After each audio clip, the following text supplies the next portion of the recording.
એકાગ્રતા અને નિયમિતતા એ સફળતાની ચાવી છે. જીવનને નિરંતર ચાલતી પ્રક્રિયા છે.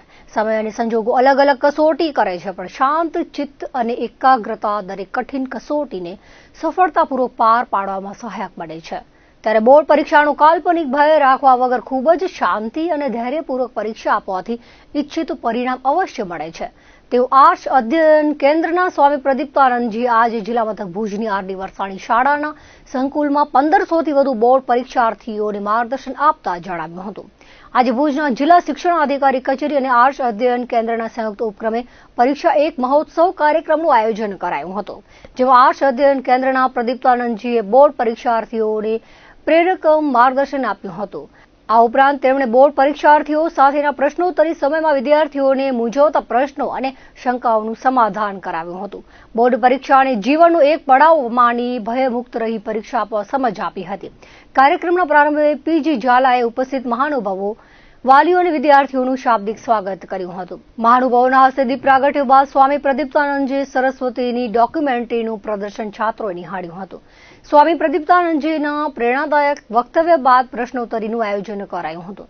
જિલ્લા શિક્ષણાધિકારી સંજયભાઈ પરમારે જણાવ્યું હતું કે આગામી 27મી ફેબ્રુઆરીથી શરૂ થઈ રહેલી ધોરણ 10 અને 12ની બોર્ડ પરીક્ષાની પૂર્વ તૈયારીઓ શિક્ષણ વિભાગે પૂર્ણ કરી છે. છેલ્લા થોડા વર્ષોથી કચ્છનું બોર્ડ પરીક્ષાનું પરિણામ ખૂબ સારું રહ્યું છે. આ વર્ષે પણ કચ્છના છાત્રો નોંધપાત્ર સિદ્ધિઓ મેળવશે તેવો વિશ્વાસ વ્યક્ત કર્યો હતો. તેમણે બાળકોને પ્રેરક માર્ગદર્શન આપવા બદલ સ્વામીજીનો આભાર વ્યક્ત કર્યો હતો અને બોર્ડ પરીક્ષાર્થીઓને શુભેચ્છાઓ પાઠવી હતી. જિલ્લા પ્રાથમિક શિક્ષણ અધિકારી ભૂપેન્દ્રસિંહ વાઘેલાએ પણ પ્રાસંગિક ઉદબોધનમાં છાત્રોને પરીક્ષાલક્ષી ઉપયોગી માર્ગદર્શન આપ્યું હતું. વડાપ્રધાન મોદીના પરીક્ષા પે ચર્ચા કાર્યક્રમમાં દિલ્હી ખાતે ભાગ લેનાર ભુજની ઇન્દ્રાબાઈ વિદ્યાલયની ધોરણ 12ની વિદ્યાર્થીની મિતાલીબા વિજયસિંહ ઝાલાએ પોતાના દિલ્હીના અનુભવનું વર્ણન કર્યું હતું. આવનાર વર્ષોમાં પણ જિલ્લા શિક્ષણ વિભાગ અને આર્ષ અધ્યયન કેન્દ્ર દ્વારા બોર્ડ પરીક્ષાર્થીઓને આ રીતે જ પ્રેરક માર્ગદર્શન મળતું રહેશે તેવી અપેક્ષા વ્યક્ત કરી હતી. માતૃશાળાની યાદવ સોની બીડી હાઈસ્કૂલના જય ભાનુશાળી સહિતના છાત્રોએ પરીક્ષા એક મહોત્સવ કાર્યક્રમના માધ્યમથી પરીક્ષાનો હાવ દૂર થયો હોવાની લાગણી વ્યક્ત કરી હતી. તારીખ 27મી ફેબ્રુઆરીથી ધોરણ 10 અને 12ની પરીક્ષા આખા રાજ્યમાં શરૂ થનાર છે. એના અંદર પરીક્ષાના ભાગરૂપે આપણે પરીક્ષાની તૈયારી અત્યારે લગભગ પૂર્ણ થઈ ગઈ છે, પરંતુ બાળકોના અંદર પરીક્ષાનો હાવ દૂર થાય અને માનસિક રીતે બાળકો તૈયાર થાય અને જે તે વિષય તજજ્ઞોની એમને માર્ગદર્શન મળી રહે એ માટે અમે દરેકે દરેક શાળાઓના અંદર પણ લગભગ અમારી એક ઓઆઈસી સંસ્થા અને અન્ય એનજીઓ એ શાળામાં જઈ અને રૂબરૂ બાળકોને માનસિક રીતે તૈયાર કરી રહ્યા છે. એ ઉપરાંત દરેક તાલુકા કક્ષાએ પણ સેમિનારનું આયોજન કરવામાં આવેલું છે અને આજે અમે જિલ્લા કક્ષાનો કાર્યક્રમ પરીક્ષા એક મહોત્સવ અમારા જે માધાપર આર્ષ કેન્દ્રના પ્રદીપાનંદજી સ્વામીના અધ્યક્ષસ્થાને જિલ્લા કક્ષાનો વર્કશોપ રાખેલો છે, જેના અંદર આજે 1500થી વધુ વિદ્યાર્થીઓ એ જોડાયેલા છે.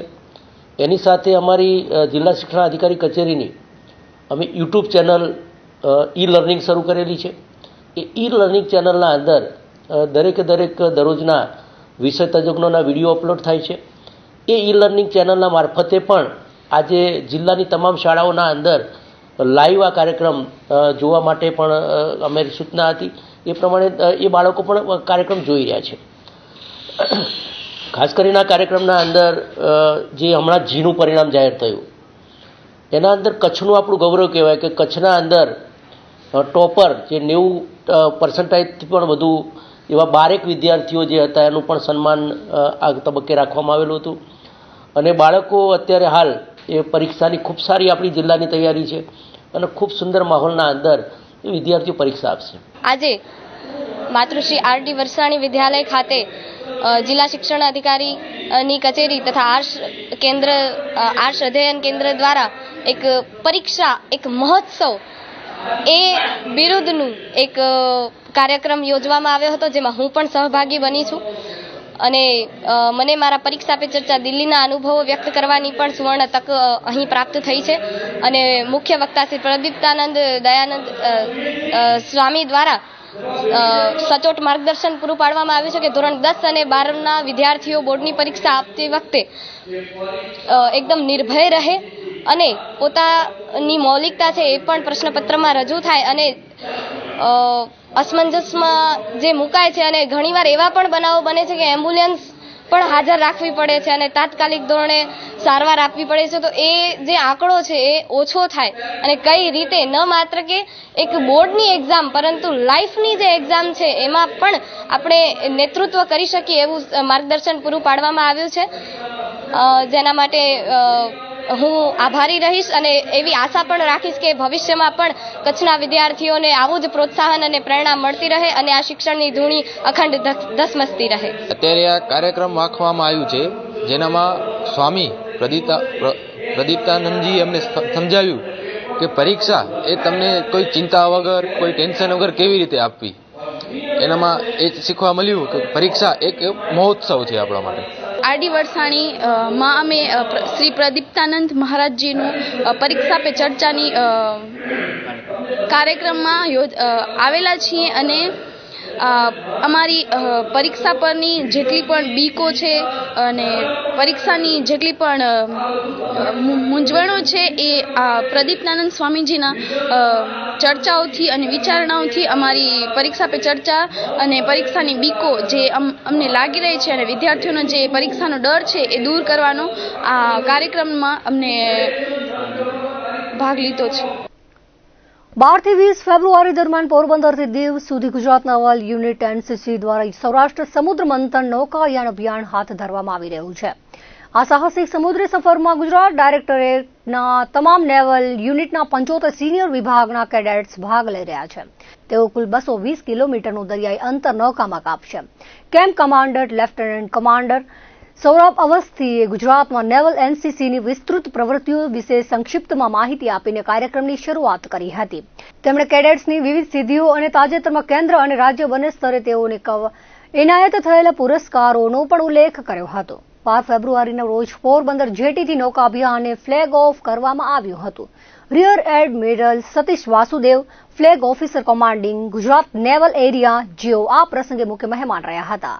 આ પ્રેરક અને કેડેટ્સને ઉત્સાહિત કરતા કાર્યક્રમમાં ભારતીય નૌકાદળ અને ભારતીય કોસ્ટ ગાર્ડના અધિકારીઓ, નૌકાદળના જહાજોના કમાન્ડિંગ અધિકારીઓની વિશેષ ઉપસ્થિતિ રહી હતી. તેમના સંબોધન દરમિયાન મુખ્ય અતિથિએ પ્રેક્ષકોને ગુજરાતના દરિયાકાંઠા અને ભારતના પ્રાચીન દરિયાઈ ઇતિહાસમાં તેના મહત્વ વિશે રસપ્રદ માહિતી આપી હતી.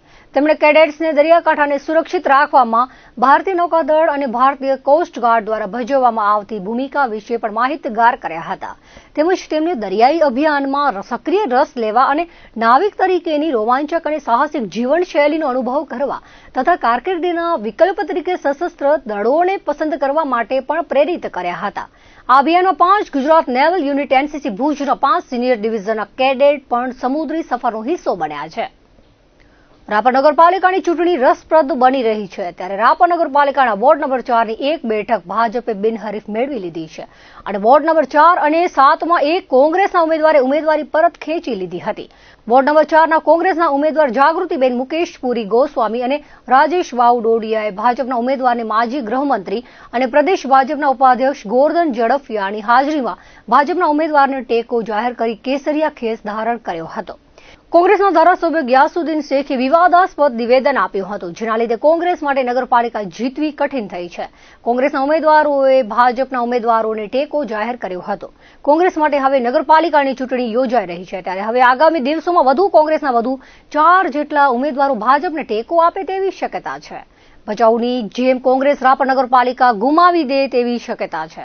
તો આમ આદમી પાર્ટીના વોર્ડ નંબર 6ના ઉમેદવાર દેવી પૂજક નાનજી રણછોડે ભાજપના ઉમેદવારને ટેકો જાહેર કર્યો હતો. વડાપ્રધાન નરેન્દ્ર મોદી અને ભાજપની સરકારના વિકાસલક્ષી કામગીરીથી પ્રેરાઈને ભાજપના ઉમેદવારોને જાહેર ટેકો આપ્યો હતો.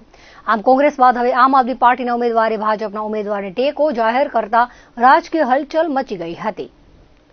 હાલ રાપર અને ભચાઉ શહેરમાં ચૂંટણીનો માહોલ જામ્યો છે ત્યારે ભાજપ અને કોંગ્રેસ વચ્ચે સીધો જંગ ખેલાશે. ચૂંટણી પ્રચાર વેગવંત બનાવવામાં આવ્યો છે. રાપરના તમામ 7 વોર્ડના ઉમેદવારોના પ્રચાર માટે માજી ગૃહમંત્રી અને પ્રદેશ ઉપાધ્યક્ષ ગોરધન ઝડફિયા, ધારાસભ્ય કેશુભાઈ પટેલ, ધારાસભ્ય વિરેન્દ્રસિંહ જાડેજા, જિલ્લા ભાજપના પ્રમુખ દેવજી વર્ચન, ધવલ આચાર્ય, વસંતભાઈ કોડરાણી, નરેન્દ્ર પીઠડિયા, વિકાસ રાજગોર, રાહુલ ગોર, ભીમજી જોધાણી સહિતના પ્રદેશ અને જિલ્લા કક્ષાના હોદ્દેદારોએ તમામ કાર્યાલયો ખાતે ચૂંટણી પ્રચાર કરી લોકોને વિજયી બનાવવા માટે હાકલ કરી હતી. ભાજપના શાસનમાં ગુજરાતમાં વિકાસ હરણફાળ ભરી રહ્યો છે, ત્યારે નગરજનોને વિકાસ માટે મત આપવા માટે હાકલ કરી હતી. કોંગ્રેસને જાકારો આપવા માટે લોકોને હાકલ કરી હતી. ચૂંટણી પ્રચારમાં ઉમેદવારો તેમજ સ્થાનિક આગેવાનો, હોદ્દેદારો, તાલુકા અને જિલ્લા પંચાયતના સદસ્યો વગેરે ઉપસ્થિત રહ્યા હતા. ભારત બાદ હવે વિશ્વભરમાં સનાતન ધર્મનો પરચમ લહેરાઈ રહ્યો છે. સ્વામિનારાયણ મંદિરના સંતોના માધ્યમથી વિશ્વભરમાં સનાતન ધર્મના પ્રચાર પ્રસાર થઈ રહ્યા છે. ભુજ અને અંજાર મંદિરના સંતો હાલે આફ્રિકાના પ્રવાસે પહોંચ્યા છે. ધર્મ કાર્ય માટે આફ્રિકા પહોંચેલા સંતોએ આફ્રિકાના જંગલમાં પ્રાકૃતિક સૌંદર્યને માણ્યું હતું, સાથે વન્યજીવો સાથે પણ વિહાર કર્યો હતો. આફ્રિકાના જંગલમાં વનરાજા સિંહના પરિવાર સાથે ભુજ અને અંજાર મંદિરના સંતોએ સ્થાનિક આગેવાનો સાથે જંગલમાં વિચરણ કર્યું હતું. તો દર્શક મિત્રો, આ હતા અત્યાર સુધીના કચ્છ ઉદર ટીવી સમાચાર. ફરી મળીશું નવા સમાચારો સાથે, નવી અપડેટ સાથે. ત્યાં સુધી મને રજા આપશો. નમસ્કાર.